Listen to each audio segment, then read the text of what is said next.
is still a tough dungeon, even with these slightly more favorable affixes, though. I mean, there's still a lot that can go wrong as we're about to get in here. Looks like we've got Golden Guardians on our big screen here, getting their very first pull underway already. They've gone all the way down to the Brute, and they have a lot of enemies here right next to this Lantern. Yep, for sure, and I don't really know what Obey Alliance is doing, but we're gonna keep an eye on Golden Guardians here. I love the way they set up their pull with the Ring of Frost. We see that a lot from Fired Up, especially when they need to pull things right on top of specific areas, and that's kind of exactly the scenario you're talking about here. With that Vinthier Lantern that you have to pull everything into, I would say that they're very good at using that Mage CC to kind of enable pulls to be evenly cleaved down, which is what you need to do in that scenario there. So they're doing a good job there. And I'd say they're going just a tiny bit faster than Obey Alliance here. It just enables everything to stay inside your flame patch a little bit longer, and it's generally good for the mage damage.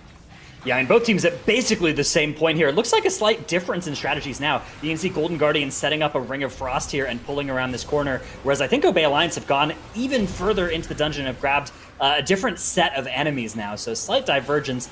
I expect that we will see roughly the same strategies here with just a slightly different set of enemies. And this might actually mean that Golden Guardians is going to pull some trash onto the boss later, because I think they pulled more stuff from inside the room there that Obey Alliance might have skipped. Yep, it looks like our trash count isn't updating for Obey Alliance right now, but you can see they're proccing the first Prideful here, so both teams on that first Prideful with 20% of their trash here. And I think the advantage of the way that Golden Guardians has pulled this is they're going to be able to use this Prideful plus their first Lust to pull the other trash that Obey Alliance pulled into the boss with Lust, with Prideful buff, and be able to AoE all that down with all their cooldowns.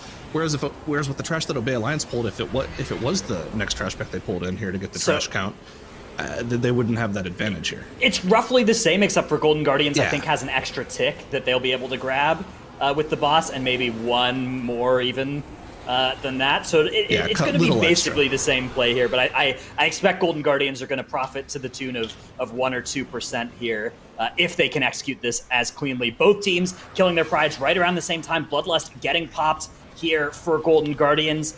And I expect it will be in, yep, there it is for Obey Alliance as well. So the two teams neck and neck. You can see everything grouped up for the Guardians and then quickly destroyed. This is going to be the Master Spell. Wow, Master Spell coming out from JB. That handles all of those bursting stacks beautifully.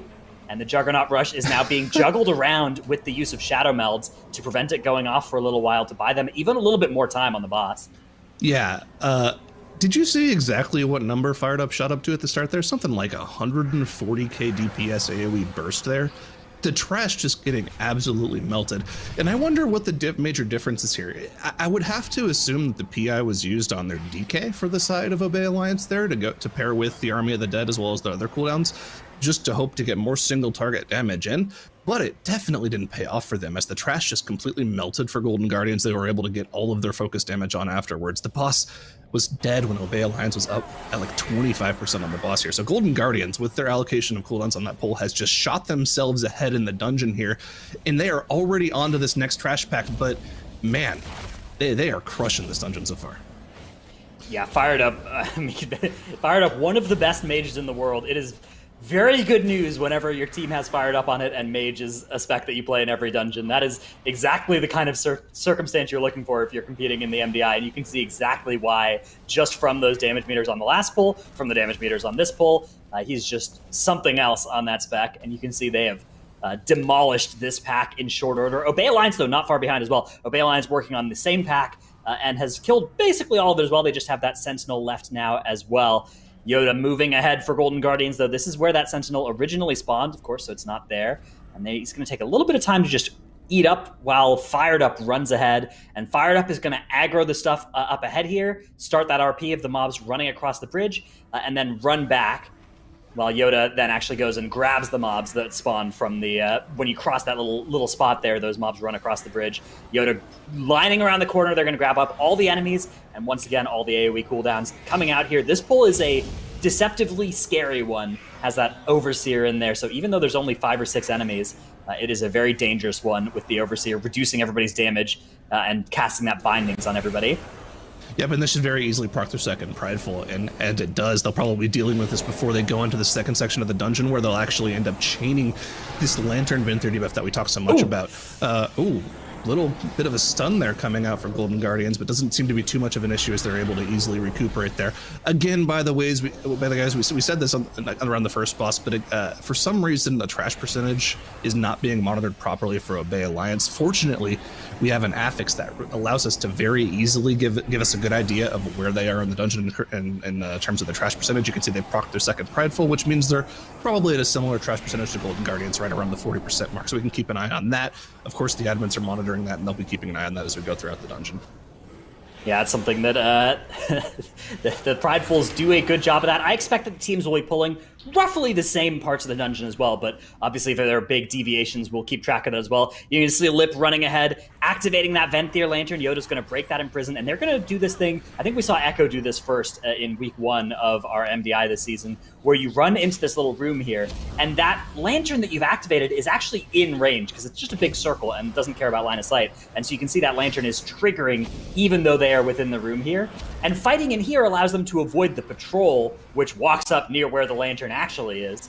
And so you can see they're able to get up to their 10 stacks here. That's 50% extra damage and healing that also stacks up with their Prideful buff that they still have rolling on themselves. So they're going to be able to make short work of whatever they can pull next. Mind Soothe deployed by JB here to allow them to skip this mini-boss. Yoda's going to fire off the Imprison there on one of those scribes and grab a bunch of other stuff that they will now be working on next. At 51% count, they do need to be a little bit cognizant of when their next Pride is going to be. That's all factored into the pathing as well. But it looks like they're just going to start with this Warden all by itself before then setting up their next big pull.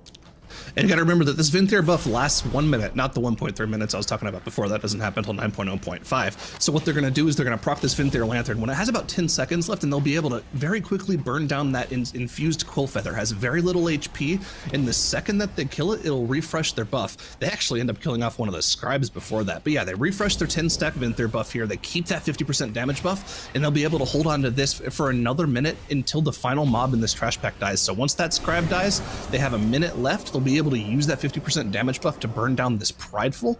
And yeah, they should be able to very easily refresh their buff on the other side of this trash dungeon. One thing to keep an eye out here for Golden Guardians, that they do have that Research Scribe in the corner in the back there throwing Vellum at them. You can see Lip now gripping it in so they can cleave it down with the Prideful. And they are on a bit of a timer here, right? They have that 1 minute buff timer on their head that they have to think about. So once they get this Prideful and Scribe down, they have to really quickly rush over to the other side and deal with the Quill Feather over there.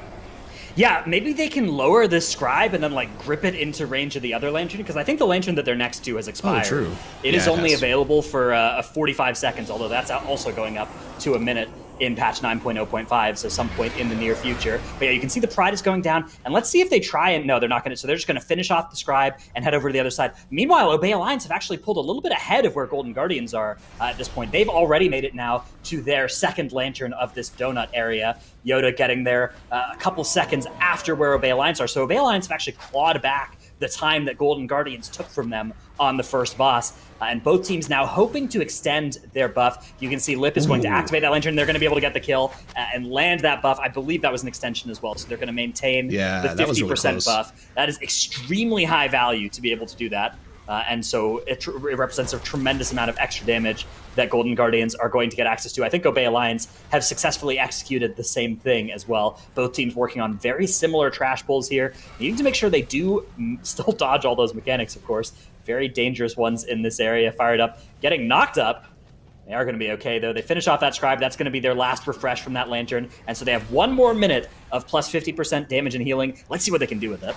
And they're instantly pulling it into a double pull here, pulling the patrol as well as the pack here on top of each other. They have the combust available. This should get completely melted by the combustion. Doesn't even use the PI here because they have the 50% damage buff, and that's more than enough to just burst this AoE trash back down. Only that one Warden left, and they'll be easily able to move on to the boss afterwards. Executor Tarvold pulled for both teams at the exact same time. Yeah, this is such a close matchup here between these two teams. We think they're also at right about the same trash count as well, with the exact same pulls ahead of them. So it's just going to be a question of who can deploy more damage and who can do the rest of the dungeon more cleanly. This boss is also a scary one. It's not tyrannical, so it's fortified. So that's good news. But still, this is one of the scarier bosses, even after receiving a couple nerfs in the entire expansion. You can see just a lot of damage going out on the group, especially when there are those overlaps between the castigation and the ads existing. They're doing a good job, though, of bursting down those ads rather quickly. dodging, of course, all the tornadoes as well. They do have some curse spells too if they need to, but electing to, of course, dodge the damage where they can. The Ring of Peace also being deployed by Golden Guardians to keep there, making sure that those void zones don't zone them out of the space they want to be. It's actually an underrated part of MDI play, is making sure that like bosses are dying right where you want to be, and they're always in a position where you can do your movement on movement globals rather than doing it after stuff dies. And so they want to be actually in this area, because I think what they want to do is pull some trash right at the end of this boss or right after this boss. And there's some ghouls in one of the cages here. We've seen some teams actually fight the ghouls with the end of the boss, but actually that's not at all what the Golden Guardians are doing, and I'm entirely mistaken. Neither team. Yeah, neither team are going to be grabbing any of the mobs in the donut here. So they're going to be getting their next Pride down in Grand Proctor Beryllia's ring. Let's see what happens here. So both teams taking a little bit of time here to potentially coordinate or wait for some patrol action. Looks like it's going to be everything pulled with the exception of one oppressor, which is currently paralyzed off to the side here for Golden Guardians. I assume something similar going on for Obey Alliance. Sigils of Silence followed by Sigil of Chains coming out as well as the Rite of Supremacy is being cast. Both teams need to make sure they gather enough orbs to protect themselves. The anti-magic zone going to further reduce the damage for Golden Guardians, and everybody's going to be just fine as they have dealt with all of those mobs and all of those bursting stacks, except for one. Okay, so that paralyzed mob is the 79% mob. When they pull that in, they will be spawning their Pride. So the question is, when are they going to do that? Are they going to time it such that they spawn their Pride right at the end of the boss and then they fire off their invis pots and run up to the rest of the dungeon? Maybe they could even chain that invis pot so they can run across the little bridge area using it as well. That seems like something that would maybe be a time save, but I don't know how feasible it is. Right, and we saw this strat, a very similar strat, I believe, coming out from Echo earlier in the tournament yesterday, where they went for this exact same strat. They CC'd the Oppressor off the side, they killed the boss, they cleaved the Oppressor down with the last like 10% of the boss or so.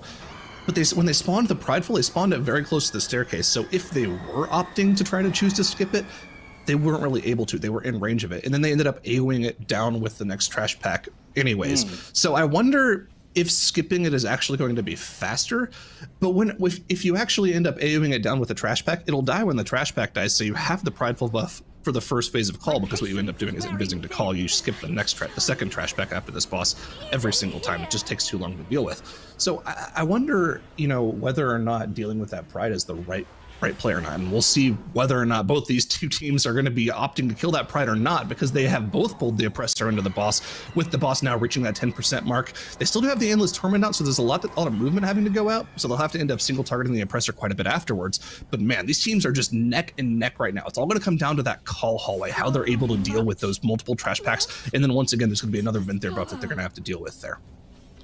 Something like half a second in the lead are the Golden Guardians at this point, although their Oppressor might have slightly more health. So really, the two teams, actually the Oppressor dying first here for Obey Alliance, it looks like they are spawning that Pride behind them, and they are bringing it with them, and so are the Guardians who spawn that a little bit further up. The Ring of Frost coming out as well, and just like Echo did, looks like these two teams have the exact same plan as each other, and of Echo yesterday, where they're going to grab all these mobs all at once and also kill them with the Pride. And I mean, these teams are so evenly matched. Yep, shout out to the admins getting that trash percentage back on the board for us, so we have a more up-to-date information. We don't have to think about it anymore. The bosses are still, of course, incorrect. We know that Obey Alliance has killed 3 bosses, not 1. There we are, up to 3. Beautiful. We are back to neck and neck with all the information on the board. Both teams at 85% trash, both teams at 3 bosses killed. We know they'll be skipping this. Looks like the tank is pulling it for both teams so that everyone can get out of range and shadow meld more easily.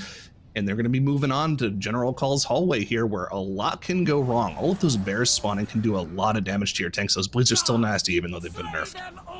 Yeah, also there are some bursting stacks that they're going to have to deal with here when all the cadets die. They do have access to a Massive Spell. Both teams, of course, through the use of that Priest, will be able to mitigate some amount of bursting stacks with that. But if the cadets don't all die at the same time, that could end up being a little bit of a problem for them. This is a pretty damage-intensive hallway, and it's a very mana-intensive hallway. these players aren't going to be dropping combat now for the next several minutes. And it's a lot of healing that needs to get done in this area. So pay careful attention to the blue mana bars underneath both healers' health bars, because that is going to be a huge point of pressure for both teams here. As you can see, they're both working on call. Once she reaches 90%, she's going to move up to the next trash segment here, and that will be the next point where we'll have a direct comparison of how the timer is looking here between these two teams. They both handled all the trash. There she goes untargetable at 90% here. For the Golden Guardians, about 5 seconds ahead now of where Obey Alliance are. I think on the virtue of actually getting their trash skips done a little bit faster with a little bit less of a pause to set them up in both cases. And they are now moving on to the second of 3 portions of this gauntlet. This one also features a Venthyr Lantern. Yoda is, though, under a lot of pressure. He's barely going to be able to survive here. He does still have access to his Last Resort, so he's not actually in that much danger of dying, but Last Resort is very useful later in this area. There go a bunch of bursting stacks once again, but the Massive Spell from JB is going to save everybody, as they've really well timed all the bursting stacks to be clearable with one single Massive Spell. You can see JB still floating at about half mana hollow, a little bit ahead of there as well. This is such a scary moment, and these teams are so close to each other. And they get that final refresh with the Gargants. They might even get another refresh off these final 2 here. We'll actually have to see if they're able to cleave them down before that Venthyr Lantern runs out. The timer should be pretty low there. One final refresh coming in, so they do have a perfect 1 minute 10 stack buff of that Venthyr here. But while they're sitting here, Obey Alliance has catapulted themselves ahead here, actually dealt with a 90 to 80% transition of General Call faster than Golden Guardians. Golden Guardians actually focused down one of those Gargants because they wanted to extend their buff there. And that meant that they weren't dealing as much damage to General Call, but it means that they're going to have a little bit more uptime available, though, on their damage buff. Okay, here we go. Here comes the last little bit, and they have their combustion. They have all of this trash all at once, and combustion is not available for Obey Alliance. So they're going to be just melting all of this stuff. In addition to that 50% damage and healing done increase, you can see Fired Up just demolishing everything here. Everything except for General Call dead already. Massive Spell used to mitigate almost all of those bursting stacks. And, I mean, General Call is almost 70%. There she is, 70%. She's going to move on to the end of the dungeon. And Golden Guardians have slingshotted ahead. Hollow goes down, though, for Obey Alliance. That's 5 seconds and a battle res that's going to cost them. That is a huge, huge difference between these two teams that had, up to this point, been so close to each other. Man, Golden Guardians has been on fire today, playing these dungeons about as perfectly as you can. 0 deaths again in Sanguine deaths, which is no small task. They are playing insanely well now. Obey Alliance is still within striking distance, though. If anything goes wrong on General Call in this final phase here, as we've seen it go wrong for many other teams before, Echo included, they're still close enough together that anything could go wrong here and any team could win. Golden Guardians here is going to proc their final Prideful once both of these Huntmasters go down. Question is, are they going to be cleaving it down with the boss, or are they going to be dealing with it solo, or just invising it off altogether? Let's see. Yeah, there's benefits and drawbacks to all 3 of those plans. It looks like they are going to start fighting this Pride. Are they going to take it with them onto the boss? Yoda sneaking into the room here. They have to be careful of those boasts as well. And yeah, as soon as that boast goes off, they are going to fire off the Time Warp, going to fire off the Combustion, and they are going to pull the boss with the Pride. If they can successfully manage this, they're going to be in good shape, but they're pulled in a couple different directions here. They have all these mechanics they need to dodge, while also mitigating as much damage from the Pride as possible. They've done a really beautiful job there of making use of that anti-magic zone while also dodging the charge there from General Call. They finished off their Pride now, and General Call at 68% and falling for Golden Guardians. This dungeon will end when either team reaches 50% on General Call. You can see Golden Guardians have about a 4% advantage on the boss here. This is actually massive for them. They made so much time up with how they played the end of that gauntlet. They have that has been the big area where they have been able to actually separate from Obey Alliance, but don't count out Obey Alliance just yet. With the combination of their cooldowns and the Prideful buff, they are closing this gap. General Call now 2% difference between the 1% now separating these teams on the boss's HP, plus the 5-second death differential. It's going to come down to a single target damage output. The Combustion is back up for Fired Up here. You're going to see Golden Guardians catapulting into the lead here, and I don't think Shape is going to get another Combust off. That's still on cooldown for another 40 seconds. So Golden Guardians has secured themselves that 2% boss advantage lead, and I think with the 5-second death timer, they should be able to take this home. But just look how close it is, man. These teams are within 1 to 1.5% of each other. Yeah, this next rush comes out. They need to make sure they're dodging this, but at this point it can be so tempting to just stay and tunnel boss as much as you can. 52% now on General Call's HP for Golden Guardians. 52% also for Obey Alliance, but Obey Alliance has to kill it right now because of those 5 seconds. They're not going to do it. Golden Guardians are going to take this game 1-0 up in the series now against Obey Alliance.